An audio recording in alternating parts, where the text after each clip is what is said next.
All right. Okay, well, hi everyone. Thank you very much for watching or listening. Liam Hardy here today with another episode of Presenting Champions. Today, joined by an absolute living legend who I'm truly honored to have on the show. Today's guest, JC Llamas, who is an 8-time Jiu-Jitsu world champion, 5-time Gracie national champion, has also competed in mixed martial arts, boxing, bare knuckle boxing, and just about everything you can do. Truly honored to have him on the show. Today, we're not only going to be talking about the fighting aspect, but also the mindset that it takes to become a champion and to reach the elite level of competition, or really to reach the elite level of anything you want to do in life, as well as some other very, very cool things. So, before we get into all of that, champ, once again, thank you so much for coming on, brother. It's an honor to have you. Thank you, man. It's always a pleasure to share my experience, to share what I learned in life, and to pass on to new generations, and just to let people know that everything is possible if you actually put the time and mind and heart into it. Absolutely, 110%, and that's what I aim to represent, with these interviews as well, is what's possible in life. So I love that. Before we get into your training, your competition, and everything like that, obviously you're wrapped up in something that looks very comfortable there. I think people are going to want to know, just for anyone that doesn't know, explain to us a little bit about that, please. Okay, I guess as a professional athlete, as a lead athlete, you have to take measures in a elite level. So I invest a lot of my earnings in my body, in my recovery. Instead of, I have my own gym in my house. This is a sauna. I have my steam room. I have my jacuzzi. I have my also gym in the backyard. So what I did is that every little money that I was making, I was saving a little money on the side, and I started investing on my own personal gym, things that will help me for my recovery, for my weight cut. I have a steam room right next to me in this side as well. I have my jacuzzi outside, and I learned that whenever you're training and cutting weight, time is very important. So I don't have a lot of time to go drive like 20, 30 minutes to the gym. And sometimes I go there and the sauna is not working, or the jacuzzi is not working, or the steam room is not working. And that kind of affects my day in training. So I decided, you know what, little by little, man, it took me a little while to get it, but eventually I was able to purchase whatever I required. So this one is a sauna, and what I do after training, whenever I finish my morning training, like I do bicycle, I go swimming, I do a little bit of everything, depending on the day. The last 10, 15 minutes, I jump in the sauna. Not every day, like 2 times a week, 3 times a week, depends how heavy I am. And it also helped me lose a little bit of weight as well, and also helped me detoxify my body. So this is my sauna, and it's not that expensive. It's like a couple $100, and the steam room like 300, 400 bucks. The jacuzzi was like 4,000, but it's worth it. And and this is what it is. This is my portable sauna, and you can fold it and put it in a luggage and take it with you wherever you go. So sometimes if I'm a little heavy on my fights, I take it with me wherever part of the world I'm gonna go fight. So as right now, I'm okay. For people that doesn't know, this fight, I took it with like 3 months, something like that, like 3 months now, and I had to lose 65 pounds. That's like a lot of weight, a lot of weight. I never lose that much weight. And I already lost 35 pounds, 37 pounds. So I'm actually very, very happy with my weight cut. I have like probably like 20 something pounds to go. And I have like a month and 10 days. So I'm actually good. I'm good. I don't feel dehydrated. I just came out of the country. I was doing like a small tour. So I was training like crazy over there. I was doing a lot of sparring. So I feel amazing, man. Like I'm so happy right now. Amazing, absolutely amazing. I love it. I love the mindset that you have to that of reinvesting your money into things that improve the future. That is a valuable lesson for any up and coming athletes listening to this. So I say, listen up, guys. But that's a really good tip that you've just given right there, whether you realize it or not. So Fantastic. So, taking a look into it, obviously we've got a lot to talk about now. You travel around as well, doing a lot of seminars. You know, we were talking about that. You do a lot of teaching, a lot of sort of giving back. I think it would be good to talk about that for anyone that doesn't know the type of thing you're covering, because I love when somebody who's reached the the high level, the elite level, as you have, who then takes that time to contribute to people that are up and coming, or people who want to learn, or whatever it is. You get what I mean. So, talking a little bit about your seminars and some of what you teach, can you share with us a little bit about that, please? It'd be great to Of get course, into man. it. I would love to. Well, my gym is called Llamas Competition Team. And in Llamas Competition Team, we work boxing, jiu-jitsu, MMA, Muay Thai, kickboxing, capoeira. Capoeira is my main thing. I grew up doing capoeira, breakdancing, so I incorporated that to my martial arts. And the way I started doing I started fighting professionally, and like maybe like 5, 6 years later, people start hiring me to do seminars. So a lot of these people after the seminar, they told me like, hey, you know what? We like the way you teach us. We like the way you explain things. Is there any way you can like make like a video of like the tutorials or the explanations or the move that you show us? So I say yes. And eventually these people, they start they became part of my team, and a lot of people, they knew about it, so they started asking me like what we can do to affiliate with you. So I told like it's very simple. Like I don't really ask them for like nothing crazy. I ask them like basically the discipline. The people that I meet, especially the instructors or the owner of the other academies, I meet them in person or I talk to them, and I gotta see how they project with the rest of the world. I think as a leader, you have to be somebody to look up to. So somebody that whenever some of your students sees you, they like, man, someday I want to be like that person. Or thank you for guiding me right. So I asked the instructors or the professors basically something like that, the ethical connectivity with the rest of the world, the way how they project themselves. And with that by itself, that's just amazing. And then I just pass them, I show them like the techniques that we work in jiu-jitsu, in MMA, in wrestling, kickboxing. We have academies that they only do boxing. We have right now 46, actually 47 academies affiliated to Llamas competition team. We just opened a new one in Tahiti. So I think I'm gonna go there on November. And we have like 47 academies around the world. And I go there like once or twice a year.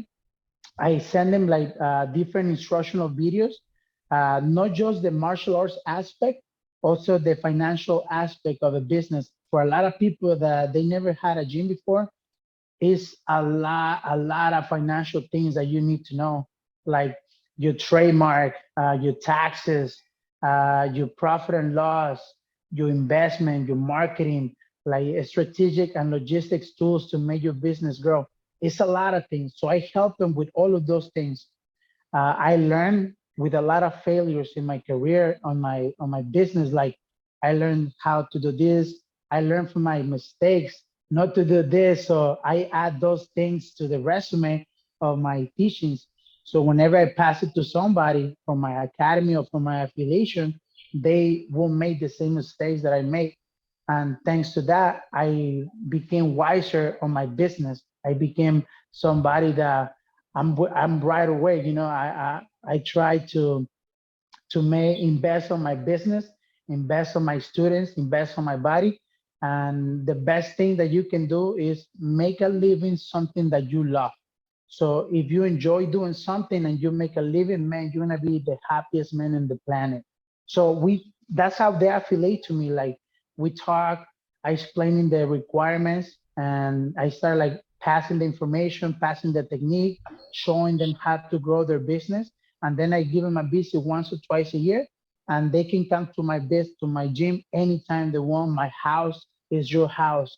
Sometimes you know how amazing it is whenever you travel a whole different country you never seen, and you have like 100, 200 people like opening doors, like opening their house for you, like inviting you to eat or go to like I love nature. So whenever I go to places, the first thing I tell them before I arrive, like, do you guys live close to a mountain, or like a waterfall or river or ocean? Because I love that. So we take the entire team to go hiking, to go do things like that. And I love things like that, like sharing moments like that, because the only thing that we leave behind whenever we're gone is memories. So I try to create those type of memories that you will live on for forever. Like, man, I remember we went to do this. Like, for example, not too long ago, like I would say like a week and a half ago, I went to a Tepic. I'm from Tepic, Nayarit. I went to a little town called Aticama. Oh my God, that's the most beautiful place in earth. We travel like maybe like an hour hiking into the mountains, and we just follow the river all the way to the top. And it was like I would say like 34, no, probably 40, 50 feet high mountain, and there was a waterfall, and I jumped, man. The adrenaline was insane. I jumped, I ran, and I jumped out the mountain to the river. Like, I didn't know I was able to do that because it was so high. I was a little nervous, and I repeated again. I was like, it was amazing. And things like that, that was like the highlight of my trip, I would say, because it was amazing. And a lot of people, they start jumping. We had a lot of fun. So I guess for me, personally, for me, is if you do martial arts and you're able to pass on what you know to the younger generations, and those generations able to pass on what they learn from somebody, it continue that cycle, and we start creating a great society. We start creating good people for society. A lot of people think fighters, they're like the most violent person, and it's not. Actually, fighters are like the most docile person. Like I would say not all of them, but a lot of them. They're very calm. They're not looking for trouble. They only looking to train, to live a healthy life and to have fun. And they surrounded by similar mind individuals. So whenever you surrounded with people like that, oh my God, like everything is amazing. And like I was telling you earlier, if I die today, I will die with a smile on my face, because I live a life full of happiness, full of passion. Of course, I have my ups and downs here and there, but overall, I'm happy, man. Like I'm very happy that I'm able to pass on what one day was passed on to me, and able to raise my kid. My kid is 6 years old. He's an amazing kid. He trains, he competes, he eats healthy, he loves sports. My son is he's competing already. He's 6 years old. He has 8 fights. He's undefeated right now. He do boxing. He does jiu-jitsu. He does MMA, of course, without striking on the head, but he strikes too. In the MMA, he grapples, he wrestles. He's an amazing kid, man. Like, I was missing him a lot when I was out of the country. I was gone for like 3 weeks, so I was like, that was my only thing that I was like, man, I need to come back. I miss my son. But overall, man, like teaching, I love teaching. I love passing that knowledge that one day was passed on to me, and I love being able to help people with something that helped me one day. So that's, I think, my purpose in life. It was, or it is, to inspire transcendency, to people to transcend, to do something for their life with their passion. So I'm actually grateful for that, man. And I'm blessed, man. The universe blessed me. God blessed me with this gift. And I'm very grateful for that. Absolutely incredible. There's so many things that you shared in there. I love the passion. I love the meaning behind what you're doing. It's absolutely fantastic on so many levels. I mean, we could go off in different sort of side tangents with what you said there, but we'll be here all day, so I won't do that. But it's an amazing outlook. I got all the respect in the world for that. Thank you. Incredible work you're doing. Absolutely incredible work you're doing. In terms of obviously giving a mention to your fighting and the highlights of your career, there's too much to talk about it all here today. But so I thought of this. I was thinking, when I was getting ready for this, obviously there's the jiu-jitsu, but there's these other styles as well. So there's a lot more to come for you, and we'll get to that in a minute. But when you do look back on what you've accomplished so far, do you have a particular world title or a particular fight or any particular thing that you are personally the most proud of out of all of them? Because I was thinking it's too much Yeah. to sort of walk through 8 world titles and all these different fights, and how you adapt to all different styles. So I thought let's just look at it like the bigger picture of it and see, which ones out of all of them mean the most to you. Okay, man. There's one that sometimes kind of breaks my heart telling this story because it's personal, but I think on the fight is the fight that I'm most proud of and also embarrassed.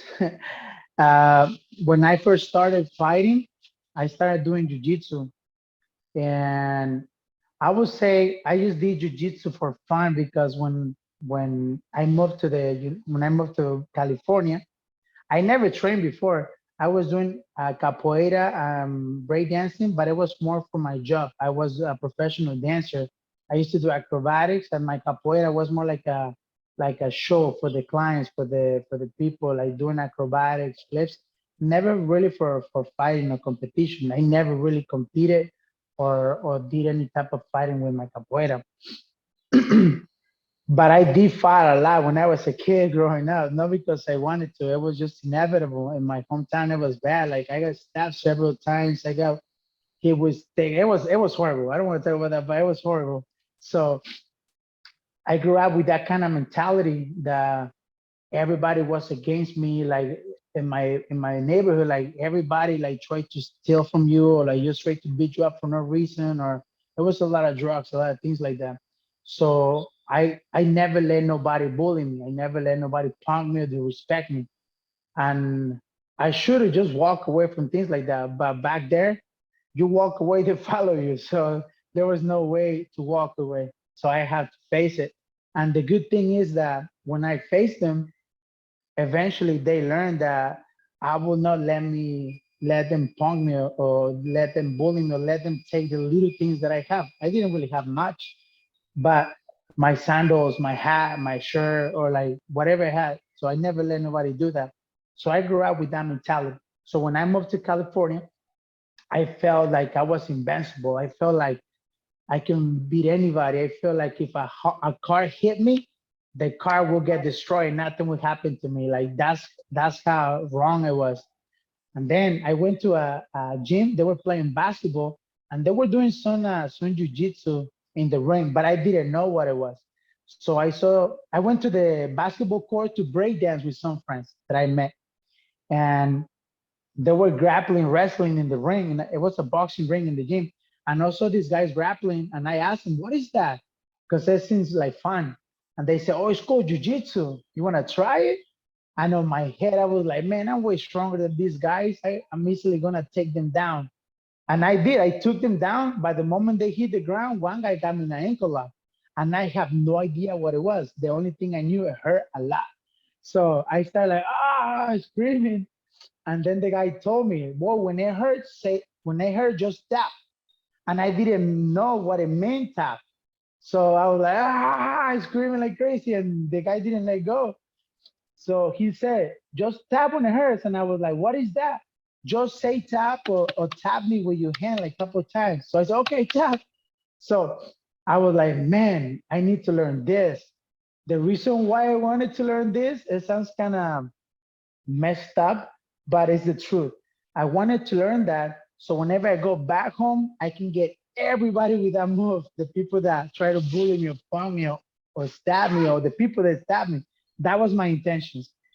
And then I started learning leg locks. I started learning jujitsu. I went to an academy with my coach, Tommy Little. That's the person that I started. But the problem was that I was going to school and I was working at the same time, so I couldn't go every day. I was going like maybe once or twice a week, but I was on my phone all day learning jujitsu moves, like a lot, all day. So the day that I arrived to the academy to do jujitsu, I already had like 1,000 moves on my head, and I was applying them to everybody, mostly leg locks. So I got addicted to leg locks. And sometimes, whenever my day off changed and the other academy was closed, I was going to all the gyms in town, like with Camarillo, different people, with Chris Dunham. Rest in peace, my good friend Chris Dunham. He's actually the one that started me with the leg locks. And man, I feel bad. He passed away last year, and he was really good, a really good guy, a really good grappler. And so time passed, and I started competing like month and a half later, and I started winning, man. I started winning all the jiu-jitsu. I win all the jiu-jitsu tournaments as a white belt that I went and compete. And a lot of times in the white belt, they don't allow you in the no gi white belt. They don't allow you to do leg locks. So sometimes they move me to blue or purple belt, so I can do leg locks. So I ended up winning those tournaments too. Like 5.5 months later, 4 months, 5 months, I got a call from Mexico, and my mom told me that my grandma, she got cancer, and all the money that I was making here in California, I was sending it to them, and I just keep whatever I needed to pay my rent, my food, and just to survive, just enough to survive, to pay my bills here, and the rest send it to them. So she told me that in the hospital that she was staying at, or the place that they were giving the therapies, they will not give her the next therapy next Monday because we owe them certain amount of money, and if we don't pay them, they will not take care of my grandma. And with one therapy, she can probably die, you know. So I start asking everybody, like, man, like, please lend me some money. I pay you next week, or like, I got paid on Friday, and I sent everything on Friday or Saturday, and then on Monday my mom called me and she said, next week, if we do not pay this money, they will not treat her. So I started asking everybody. Nobody came up. Nobody lent me any money. So I went to a guy named Paul Gonzalez. He's actually from here, from Bakersfield. And I was installing the cable. I used to work in a company called Bright House. Right now it's called Spectrum. And I used to install cable for them and Ethernet and fix things like that. And also going to school for engineering fiber optics. So I was installing the cable for them, and I told them, "Hey, bro, lend me some money. I installed the cable for you and your entire family, and in 2 weeks when I get paid, I pay you back." And he said, "No, bro, I have no money, but there is a fight in Eagle Mountain Casino in Porterville. It's like an hour from here. And if you fight, they pay you this much. And if you win, you get this much." And I was like, oh my God, that's what I need. And a little more, a little extra.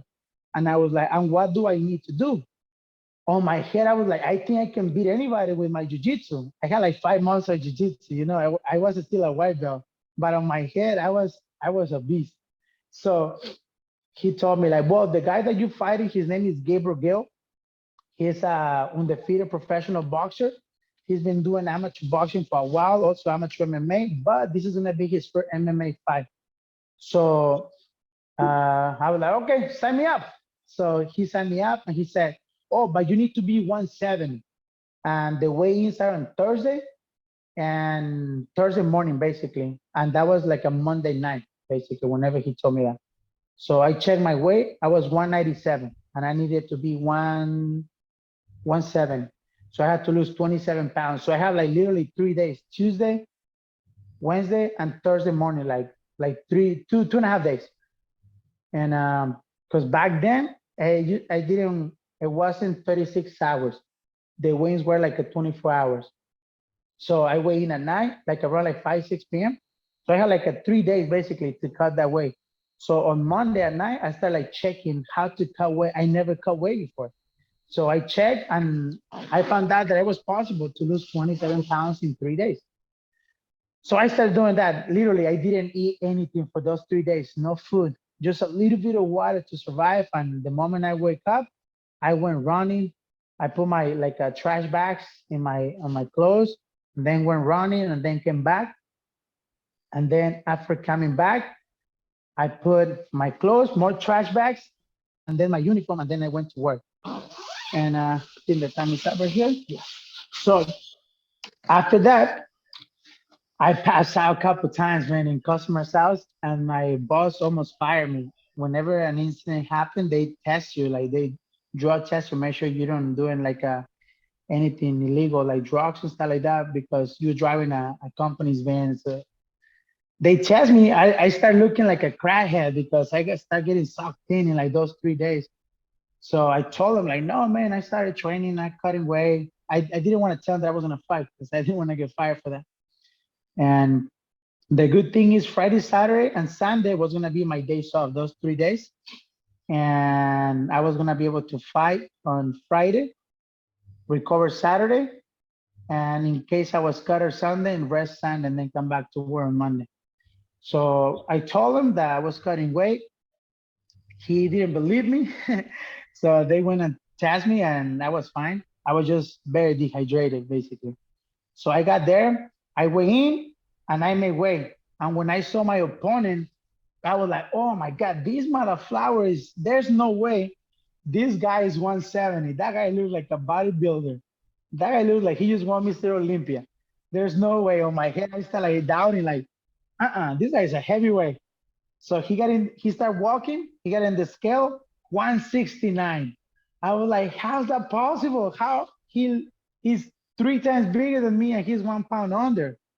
And then Paul told me like, boy, he got like 3 months to prepare for the fight. His opponent got injured. You are his opponent replacement. You didn't have time to cut weight. And he knows how to do it. He's been doing professional boxing for like 8 years. I don't know how many amateurs. I was like, okay. Okay. So that's when the devil start whispering on my ear and start telling me like, don't fight, man. He's gonna whoop your ass. Don't do it. Don't get in there. He's gonna beat you up in national television. Don't do it. And I was like, I started like doubting myself. So I started getting afraid. So after the weigh-in, everybody went home. And then on my head, I was like, I'm gonna hydrate right now. So I got a 2 liter Coca-Cola and a French fries and a hamburger. I didn't know, man. I had no guidance. I had no coach for fight. I didn't really know how to fight. I have no idea how to hydrate back. I just knew how to cut the weight because I watched a video. So I drink the Coca-Cola. I drink my hamburger. I ate my hamburger and my French fries, and I felt strong for like I don't know, like 10 minutes. After that, I start throwing up, man. I start like sweating like crazy, and my body starts shaking, and it was the worst feeling. I almost ended up in the hospital that night. And a good friend of mine, his name is Rodney. Oh man, another close friend, he got shot, man, in the head in front of his kid, man. There's a lot of crazy people out there. So he was like my best friend here in Bakersfield, and he's the one that almost took me to the hospital. He's like, bro, like, are you feeling okay? Like you shaking and sweating, and it's freaking cold outside. And he's like, I don't know, man. Like it's probably I'm nervous. That's what I thought. I'm nervous, maybe that's why. And he's like, no, bro, nervous doesn't make you like sweat like that. And I have fever, and I was cold, and I was shaking, man, and I was throwing up and puking and pooping like crazy, man. So I said, like, no, I don't want to go to the hospital. I'm fine. I'm fine. I just need a cold shower. So I got a cold shower and I went to bed. I couldn't sleep, man. Then I couldn't sleep. I was waking up every like 10, 20 minutes to go puke. So then I went to the fight next day. I was looking for any excuse, man. Like I hope a thunder, lightning strike the cage or something. And I can get away without fighting and I can send the money. But nothing happened, man. Everything was fine. So I got in the cage. So I was so nervous. I was so scared. And when I see my opponent, he got even bigger, man, after he hydrated. And I got skinnier when I got there because I didn't eat right and hydrate right. And the entire night I was puking and like I had diarrhea. It was crazy. So I got there and I was on my head. One punch, I'm gonna knock him out. It doesn't work like that. It does not work like that. So I got there, ring, start fighting. So I start swinging like a gangster, kicking, punching. Like, remember, I have no striking, I have no boxing, nothing. Just 5 months, 4.5 months of 5 months of jiu-jitsu. That's it. I was a white belt still, so it wasn't that much. So 30 seconds into the fight, I got super tired, like super tired. I was breathing heavy. I was like, everybody in the corner, Paul Gonzalez and Rodney, the guy that got me the fight, and Rodney, my best friend, he told me like, calm the fuck down, man, like relax, because I was swinging like crazy. And I couldn't hear anything until like 30 seconds later when I was super tired. I started hearing like, man, calm down, like relax. So I started breathing and I kind of relaxed, not because I wanted to relax, just because I was tired already. I was exhausted. And then the guy Amazing technique. That guy was moving like freaking Mike Tyson. He was throwing punches, and I think that night, that day, the universe and God was on my side. I don't know if you ever see cartoons when a bad guy grab a rock and throw it to the good guy, and the good guy find a wallet full of money and dogs and pick out the wallet, but he has no idea that somebody just threw a rock, and he just dug and find money, and then he turn around and find something nicer on this side, and then they just keep throwing things and they can't hit him, and he has no idea that they throwing punches but they can't land it. That's how it was. I had my eyes closed for half of the fight, swinging and punching and kicking, and his punches was passing next to me, and I was just closing my eyes and swinging and punching and kicking, and he couldn't hit me, man. He could not hit me. So, and I was landing, not all of them, but half of my punches they were getting in him. They were landing. So second round, I was tired. I wanted to quit on the second round. Like I didn't want to get back inside. I was like, man, I'm done. I can't. Like I felt my heart was coming out of my throat. My heart rate was like pumping like crazy. I feel like I had brakes on my hand, like so heavy. My legs were wobbling, like I couldn't stand. So Ronnie told me, like, man, just go, man. Two more rounds, and that's it. You're good. You got this. You're winning the fight. You're winning. He told me. And on my head, I was like, man, how am I winning? If I'm the one tired, he doesn't even breathing hard. So I got up, second round, I start swinging again like crazy. I start kicking him, kicking him, kicking him. Like I landed so many kicks. I started noticing his leg was getting purple already.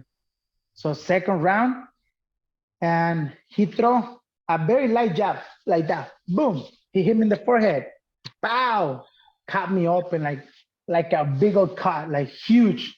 I started bleeding like crazy. Blood was getting into my eye, and I was like cleaning it. And he was very smart. The moment I started cleaning, he started punching and kicking and swinging on me. So that was whenever he was probably hitting me the most, whenever I clean my blood. So whenever he hit me, I just hit back and swing.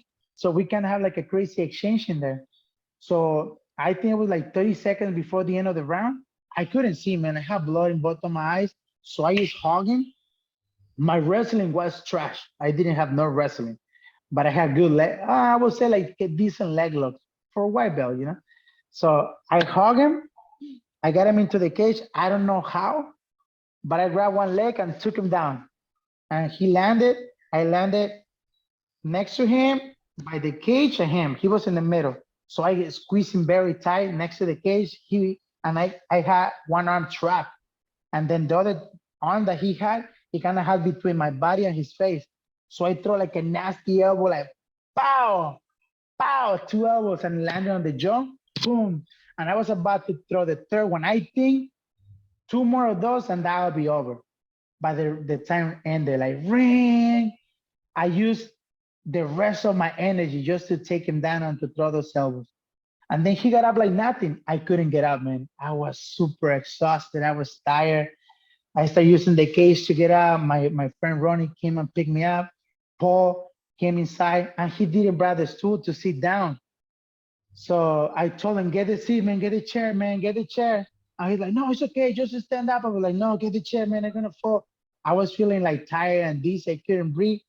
And I was arguing with my freaking corner to go bring the freaking chair. So he's like, no, that's fine, you okay? No, get the fucking chair, man. I was tired. So he went to go get the chair and he brought it down, he put it down. And the moment he put it down, I sit down and ring, corners out. I was like, God damn it. I was pissed. I didn't want to go to fight, man. I didn't want to go to fight. And then Ronnie, he was kind of like my angel. He whispered in my ear and he said, do it for your grandmother, brother. Do it for your grandmother. And that changed my perspective of the fight. I was looking for an excuse to get out. He gave me an excuse to win. So I was like, I started screaming like, ah! And I went to the third round, man. I was like so angry. I was so like mad at me for thinking to quit. I grew up with my grandma. She was my everything, man. She raised me. My mom gave me away with her, and she was not my grandma from blood. She was just another great woman that took care of me. Like she said, I take care of him. So she raised me. So she was my everything. So I was so mad at me for thinking of quitting and giving up. So I was like, no, I can't, man. I have to win. I cannot lose. I can't. So I went like with fire on my heart and I start swinging like crazy. Ah! I got more tired, man, in the first 20, 30 seconds of the last round. But I keep swinging, and I just keep running. I just keep hearing running in the corner in the back of the cage, like, play for you, grandma. And I was like, ah! I keep swinging. And then this guy, Gabriel, he threw the nastiest and deadliest uppercut to the liver that somebody can throw to a human, and he landed. Pow! My mouthpiece fly in the air. I felt it, man. I never felt a pain like that in my life. So whenever he hit me, my whole body shut down. My power of will was gone. I couldn't move, but on the back of the ear, the back of my head, I keep hearing Ronnie, don't quit, man, do it for your grandma. So I kept swinging, I kept swinging, I kept swinging.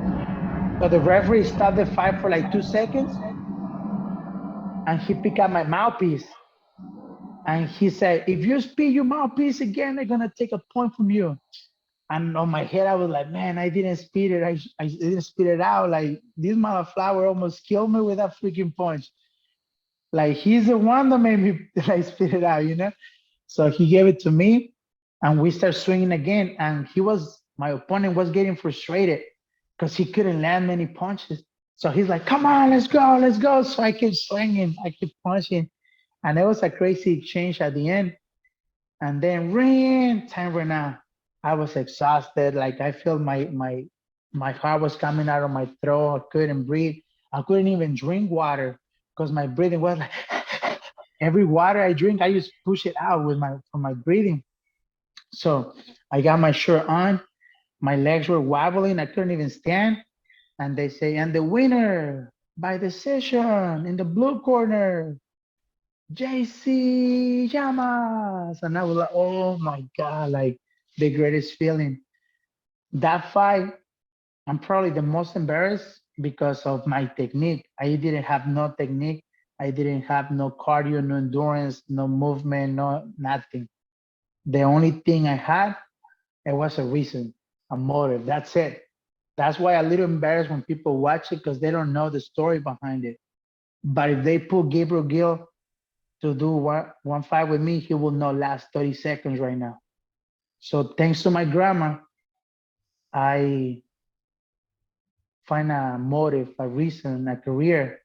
By the inspiration or desperation, we do great things in life. And thanks to that, I find my motive, my reason. And I'm here for that. And I'm grateful for that moment and that fight. That's probably my my most proud fight ever. I fight a lot of world champions. I fight a lot of great wrestlers, black belts, ring number one bare knuckle boxers, and out of all of that, I think that fight, my first fight, was probably my most um, precious fight for me. Like that means the most because it was for someone that I love the most. Wow. I mean, that's the first thing I can say is just wow, because you know what's so cool about that story is it answers the question so beautifully that I was thinking, because it illustrates the mental and emotional and spiritual process that you went through, not just the physical side of it, but you know the change in mindset from that. So that is an amazing story, first of all, but it's an amazing life lesson, for people who are listening to this as well, because that doesn't just apply to fighting or combat sports. You know, you can take that lesson, you can apply that to anything in life that you want to succeed at.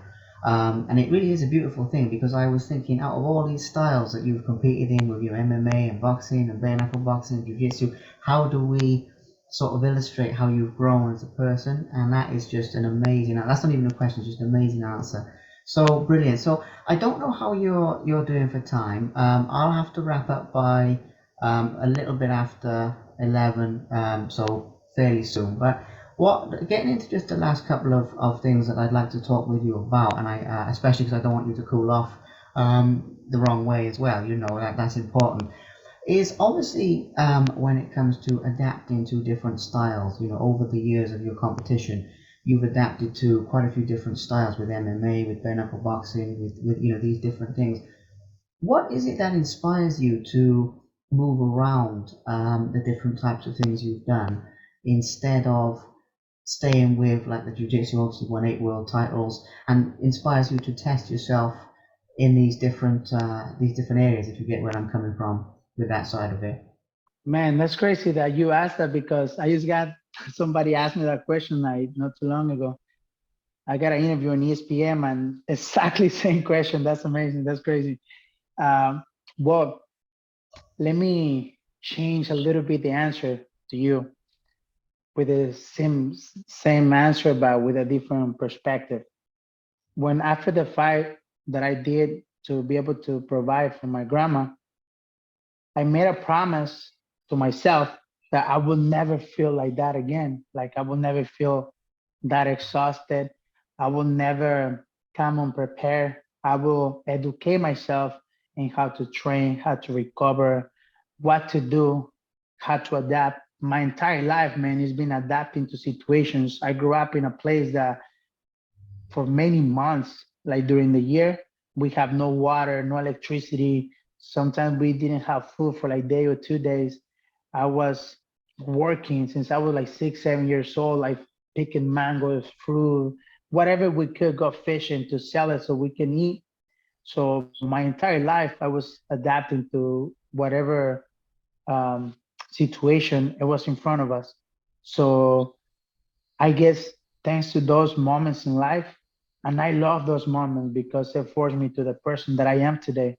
And I love because I didn't know everybody in my hometown was the same. Like we lived the same thing, and to us was normal. To us was like, yeah, everybody's the same. There was like a couple people that have food, money, and house and electricity and water. We didn't. We have to ask our neighbor, hey, can we borrow a bucket of water? And we go cut trees to make wood to have fire to boil the water so we can drink it. And we had to wait until it cools down so we don't burn ourselves. So we never had things like that. So I made a promise to myself that I will never feel the same in my next fights, my next events. So I will prepare. I will educate myself, and I'm a very intelligent person on the logistics and the mechanics of my life. What I need to do, how I need to do it, where, when, and what is the requirements to do it. So I just start learning things like that. And after things like that, my life, my fights, everything start becoming a lot easier. So whenever I got the first call to do my bare knuckle fight, I didn't know, but my opponent was rank number 1 in the world at that moment, Chris Lytle. He was beating everybody in the first round. Nobody passed the first round in bare knuckle. He had like a really great striking. And how do I know he had really great striking? Well, whenever he fought Diaz in UFC, I think um, Diaz didn't want to box with him. He wanted to do grappling with him. And Diaz never does that. Diaz, I think it was Nate Diaz, right? Nate Diaz, he always keep it standing. And to know that Nate Diaz didn't want to box with him, that just made me realize, like, man, this guy either has really good boxing or heavy hands, and also nobody in his like I don't know how many years of fighting, like 10, 15 years of fighting, nobody knocked him down or knocked him out. Nobody. So he had a good chin.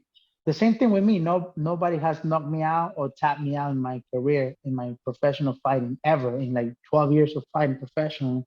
So I knew he was going to be very hard to knock out, and he had really good striking. And he had like I think like 3 fights already in bare knuckle boxing, and I think he was ranked number 1. He was one of the first guys that was doing sanctioned professional bare knuckle boxing, and that was my opponent for my first bare knuckle fight, a jiu-jitsu guy doing bare knuckle boxing. So a lot of people were like, "This guy's gonna get murdered." Like this guy's a leg lock guy. He's gonna try to grapple with him and try to get him in a leg lock instead of boxing. But no, I educate myself how to box, angle, movement, speed. So with all due respect, I love you, Chris Lytle, but I put a whooping on you. And I knew that they were gonna give the fight to him because he was the face of the company. They were investing a lot of money on promoting BKFC with him. He was like the face of bare knuckle boxing when I fight him, when I fought him. And on my head, I knew if I don't knock him out, they're gonna give it to him. So I bet the promoter, I bet David Feldman my entire purse, like all my money. I bet you I knocked him out in the first round. He didn't want to. He started doubting himself. He saw me doing some shadow boxing on the beach, and he's like, "Oh, I don't know, man." He told Chris Lighterman, "I think Jason's gonna give you a hard time." So he told me, "Let's just bet half. Let's just bet half." So I said, "Okay, let's bet half." So we bet half, and we start fighting in bare knuckle boxing on the first round, man. Pow! First punch, right hook to the jaw.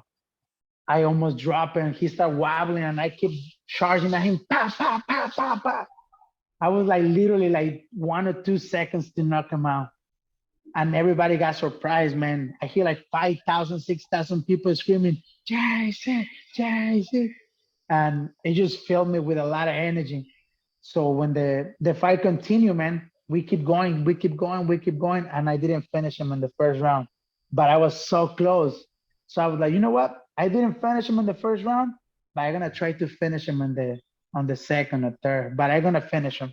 So we continue, and I'm very observant on the part that I know how many punches you landing, and I know how many punches I kind of keep a count. Like you give me one, I gotta give you 3 or 4 back, so I know my heading points, right? So that's what happened the entire fight.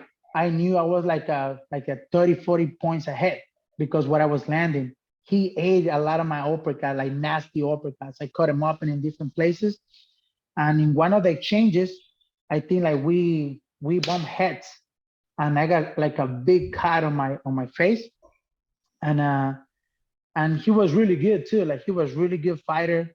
Like I got nothing but respect for Chris Lytle. He's like really good person, really good fighter. But I knew I was ahead. I knew I was ahead on point. So we did like all the 5 rounds, and on my head, I won. Last round finished. So I started raising my hands. Everybody was screaming JC. I knew I won that fight. And then the decision. All right, the winner by unanimous decision. And I was like, hell yeah, I won by unanimous. Chris Lytle. I was like, what? Oh no. 6, 7, I don't know. The entire stadium, man, booing, like boo, boo. And then Chris Lytle came to me and he said, like, oh man, that was a close one. Um, could it go either way? That's what he said. And on my head, I was like, man, that's crazy. But I already knew that. Like I already knew that if I didn't knock him out, they were gonna give it to him. And I think I don't know. Somebody was telling me that I hurt his jaw, like from the first punch. And I think after that fight, he retired. He quit. And after that fight, I start boxing more. Me personally, I start boxing more. I start focusing on my boxing because I didn't want to leave it in the hands of the judges. I was like, man, I have to start finishing my opponents, especially if I'm gonna be fighting like top one, top two, top five in the world. Because I know fighting Chris Lytle, I made a statement that my bare knuckle boxing was legit. So I ended up getting fight of the year for bare knuckle boxing. That fight was fight of the year. And then I got another opponent, a guy that uses steroids. I forgot his name, Royman. No, Richman. I think he's fighting for a world title in Valor BK. I put a whooping on that guy, and he was like one of the top knockout artists in Bellator or something like that. He couldn't touch me. I started putting hands on him. The round finished in the first round. 1, 2, 3, 4, 5 seconds later, he threw a right cross, and then he hit me and hit body me. And whenever the round was over, like 5 seconds later, and he threw the strike and the headbutt, and we clashed heads. He said, "Oh, I'm sorry, bro. I didn't mean to do it on purpose." And I was so mad. I told him like, man, like I felt the intention because he went straight like with his forehead. And in the camera, the main camera that wasn't pay-per-view, the angle, it showed that it was just like a scrape, like just a little scrape. But in the other camera, like from this side, I think they show eventually in the after later on, it shows like whenever he hit me, boom, and then blood start coming out. But they didn't show that on TV. So he was saying like he didn't hit me. It was a cross that I was complaining. I wasn't complaining. I was pissed, and I told him I'm gonna headbutt you back. I don't care if I get disqualified because I felt the intention. And the referee, he didn't hear the ring, so he let the fight go for another like 4 or 5 seconds more. If you see the video, you see the time is over, and the referee let it continue. And then the 5 seconds later, that's when it happened. So then I was so pissed, I was going to go to the second round. And then the doctor came in and checked my cut, and she's like, no, it's too big. I was like, no, I'm fine. Like, I'm fine. Like, the cut that I had on my first fight versus Gabriel Gill was way bigger, and they let me fight. This is nothing. This is fine. Of course, I couldn't see how big the cut was, but I was fine. And it was on this side. The blood was coming through my nose, not through my eye. So I was fine. And then the doctor said, no, you can fight. It's too big. So I was like, no, no, no. And then the referee came like, boy, I'm gonna take a point from him because it was a headbutt. And on my head, remember, I keep account. If you get a chance, watch the fight. I landed like probably 4 times more punches than what he landed. So in my head, okay, if they stop the fight, I won that round. Like why? I landed more. I cut him up and more. I cut him up in both of the cheeks inside, the lip, the nose, and the eye. And he only got me right here in the forehead and the side of my eye right here. That's it. He probably landed like literally like maybe 3 or 4 shots. That's it in the entire round. I landed like 20 something. So they brought us to the center and they say it was a knock contest. I was so pissed, and we're supposed to fight again. So then the pandemic happens. We never fought. We're supposed to fight again. I guess it was some money issue, whatever. We didn't fight. So he ended up moving to BKFC. He fought a couple guys. He started beating people, and now he's fighting for the title. I, as a promoter, I want to whoop his ass again. Let's make it happen. So probably after his fight, I think he's fighting Lorenzo something. Lorenzo, what's his name? Hunt. I think that's Hunt. Hunt. Yeah. Yeah, I think he's fighting him for the title. And I told him, boy, I fight next, whoever wins. So that might be my next fight, and hopefully one of them take it. If not, I don't care, man. I have a lot of offers, but hopefully I want to fight him back because he's not bad. He's okay. He just used a lot of steroids. That's all. But I'm fine. I don't know if you know, but he got suspended from Bellator. He fought for Yeah. the title, and then they started doing the new the drug testing, and they found out that this guy had the entire the entire drugstore in him, and he has suspended. He can't do that anymore because of that. And I think that's not right. If you're a fighter, I think fighter, the martial art, the discipline is about honor, integrity. And if you can't fight without anything like that, you shouldn't fight because there's no honor on it. What's the legacy that you're gonna leave behind? I'd rather lose with honor and integrity than to win by cheating. So that was the case. But everybody has their own demons, everybody has their own problems. I'm nobody to judge. I'm just here to fight and do my job, and hopefully that fight can happen again. But I'm ready, man, for whoever, whenever. I'm ready. Amazing, absolutely amazing. So incredible highlight into you stepping out of your comfort zone, because I'm happy with this now that we've got more of a picture of obviously your jiu-jitsu, a little bit about your MMA. I know there's a bunch of fights there, a little bit about bare knuckle boxing. I think you've boxed as well with as in boxing with gloves as well. So it just touches on the different styles that that you've competed in, and stretching yourself, improving, growing as a person. Very valuable lessons. So the last question that I have to get into, because I don't want you to get cold there, and I'm not going to come off anyway just after 11 your time, is about the advice that you would give to people who want to succeed. They want to go far in their endeavors in life. Whether it's fighting, whether it's something else. Because all the way through this interview, it's been very inspirational. We've touched on not just on the stuff of oh, I fought this guy and this happened, but what you can learn from it, what you can take from these experiences. So obviously you teach, you coach, you do all sorts of things. You probably have too much knowledge to share it here, and I wouldn't want you to anyway. But as soon as this is going to go all around the world with this, if you had to give, one or two sort of pieces of advice, like key advice, somebody comes to you, they say, I have a goal, I want to, get far like you have. With that, what would you say to those people as maybe one or two sort of essential things that they need to do that basically? Okay, I have the right answer right here. First, yeah, as a fighter or athlete, you need to find a home. You gotta have loyalty. You gotta be grateful with the people that is helping you, and you gotta give your 100% because your 100% will be matched the same energy with the people that is helping you. If you go and bounce gym to gym to gym to gym, you will never find a home. You will never find somebody that will match your energy. You will never find somebody that guides you and supports you. So find a home. That's the first thing. Find a home.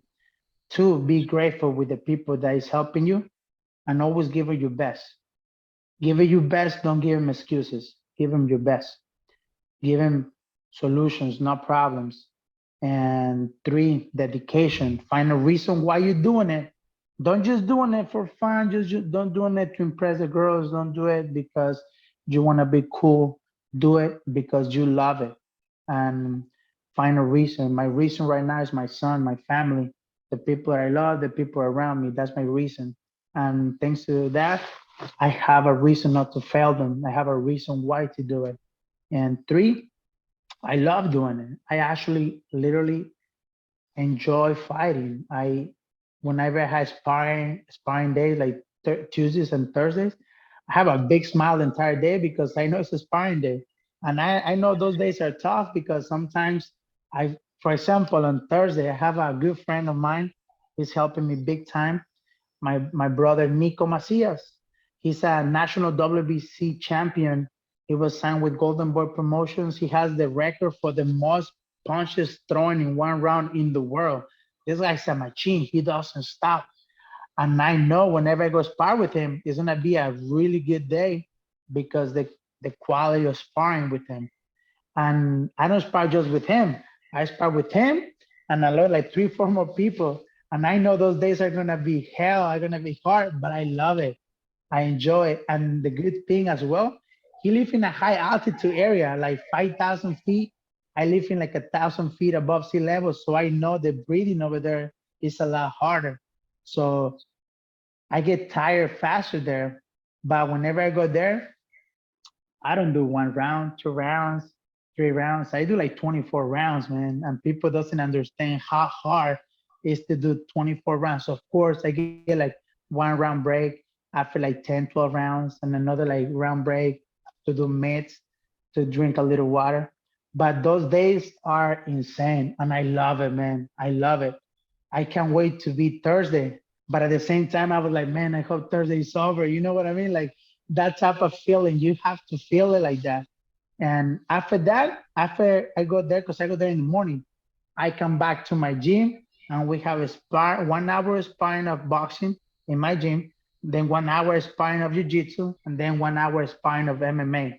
So after those like 20, 24 rounds in Tehachapi, I drive back home like 45 minutes, 1 hour. I eat, I shower, I rest for like an hour, and then I go spar again for another 3 hours straight.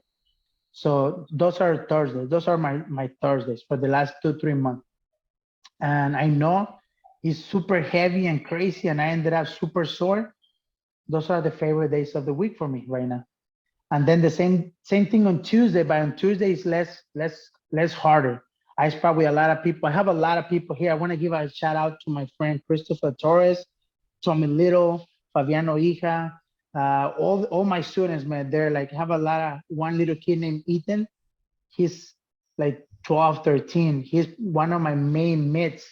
Like I teach him how to do mitts, and he's really good. Also, my right hand, Ruben Larios. He's like whenever I'm going out of the country, he takes care of the gym. He teaches classes. He's an amazing coach, great fighter too. Also, uh, all my students, man, like all my students that helping me at the gym, like I'm very grateful with those people because without them, I wouldn't be able to keep up with the gym, keep up with my training, keep up with my sparring. Like I'm grateful for that. So for all the fighters, you need to find a home, surround yourself with same-minded individual, loyalty, man. Stop bouncing around place to place. You can go spar with other people. Make sure you ask your coach. Three, your discipline. It's not just about training. Your eating, your recovery, your sleep, how you cut your weight, how you gain your weight. All that matters. And six, your financial part. Whenever you're fighting, all eyes on you, like Tupac, all eyes on me. Meaning you can take advantage of those moments by creating opportunities for brands. Also, shout out to Game Up, Nate Diaz and Diaz Brothers. Thank you for the supply for Game Up. Gotta check them out. Game Up Nutrition, they have the best CBD and cannabis in the world. Check them out. Um, your recovery is very important. Your nutrition, also Blue Star Nutraceuticals, best protein in the world. So you gotta make sure that you take care of your body. You make sure you get the right supplements. Make sure you stay away from illegal substances like my Richmond. Don't do that. That's bad for you. Eat right, take the right supplements, recover right, and the free time that you have. If you don't know, meditation will help you. Meditate, breathe, let the stress go away. And the free time that you have, enjoy with people that you love. My son, man, is my everything. So I make sure I do things with him. Like I go, he's training with me most of the time. Right now he's at school, but he's running with me. He's doing mitts. He's doing a little bit of weights, and he love it. He enjoy it. And I let him be a kid too. I let him play. I let it do. We play water guns, and we do a lot of things together. So the free time that you have, make sure you rest and you share with people that you love and people that you care, and just be kind with people, man. Be kind, and project good energy to the universe. It will reflect back to you. And that's the key, I guess, for me. That's my best advice for a fighter because the the more you project it and the more you discipline and show that loyalty and the discipline, the easier your life gets and the easier your training gets. I go to a lot of gyms here in town and they open the doors for me to train with them. And when I go to Tehachapi with my friend Macias, with Al Macias and Nico Macias, like these guys are amazing boxers and great coaches, and they open the doors to me like if I was one of them, you know. I'm grateful for that. And the only way to do that is by being kind, you know, being nice to people and not just to people, everybody in general, your students, and projecting good to yourself. My opponent, I don't have nothing against my opponent, man. I don't really know him that well. It's a fight business, it's entertainment, and we're supposed to like create some type of um, I guess buzz to sell more tickets. I have nothing personal with any of my opponents. I actually wish him the best, and I hope they don't get injured in our fight because he has a family just like I do, and I wish him nothing but the best, success, and everything. But it's fight time, and I know I'm gonna win. I go for everything, and I hope he comes for everything too, just like myself. And at the end of the fight, we can probably go get some tacos or something. You know, I don't know if they have tacos in Canada, but if they do, I'm probably gonna invite him some tacos to tell him where's the best taco spot in Vancouver, man. Amazing. It's a fantastic insight into the deeper aspects of all of this as well. I love that, man. I love the mental side, the spiritual side that you've mentioned, everything you've mentioned. The deeper side of it. It's valuable for people, and it's overlooked a lot of times. A lot of times with fights, people focus on the physical side of it. Obviously, it is a physical thing, but when I do these interviews, I try and get into some of the deeper side of things as well. And today, we've done that and then some. I'm gonna have to wrap it up, with this, and you probably got things to do as well. But I gotta say, it's been a pleasure, you know, beyond words. Like, I knew it would be a good talk that we've had, but it's been a really, really, really good talk, and it's really sort of, as well as the fight stuff and the excitement, it's really fulfilled my aim of, you know, helping people, contributing to people, and putting some stuff in here that will, you know, can filter down and get into people's minds, you know, to help them. So, so I just want to say a big thank you for everything you shared, man. It's been awesome. Oh no, thank you. Before we finish, I want to let people know I just made a song with the very famous rapper, The Game. He was signed with Kanye West, with Jay-Z, with Dr. Dre. We made like a crazy song. It's in Spotify, all digital platform, and it's called "Welcome to My Childhood." JC Llamas feed The Game and AK for Play. Amazing song. I also just finished a book, and it's called "From My You Were Born for Me." It's actually 12 books, but I'm gonna be releasing one every year or one every 6 months, and it's like my life story, crazy book. And the first one is called "You Were Born for Me." It's a crazy story, and it's gonna come out at the end of November, hopefully before December. We just finishing some details with the publisher, and follow me on my social media, JC Llamas MMA. Shout out to all my sponsors, Dosh Ram, Game Up Nutrition. All right, I want to give a big shout out to all my sponsors. Make sure you also follow me on my social media at JC Llamas with double L, Llamas MMA, Facebook, Twitter, Instagram, Tinder, Grinder, everywhere. Just kidding. But yeah, it's JC Llamas MMA, Snapchat as well. And I shout out to all my sponsors, Game Man Nutrition, Blue Star Nutraceptical, RAM, Dosh Ram, CK Fight Life, Suchinola, so many of them. I gotta write it down, but I shout out to all my sponsors. Thank you for all the love and support. Thank you to you as well for the interview. And also shout out to all my students from Llamas competition team. Also shout out to all my academies, all 47 of them in Tahiti, Mexico, Canada, everywhere. Shout out to all of you guys for all the love and support. Stay tuned. My fight is gonna be October 12th in Vancouver, Canada for the world title in BFL, televised pay-per-view in the main event, and in UFC Fight Pass. So stay tuned to see the new champion of BFL. And thank you guys. I love you. Thank you for the love and support. And Team Llamas, baby. Let's go.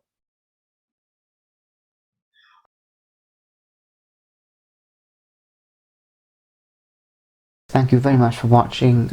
Please subscribe to the Simply Inspired YouTube channel, and there'll be more videos coming soon.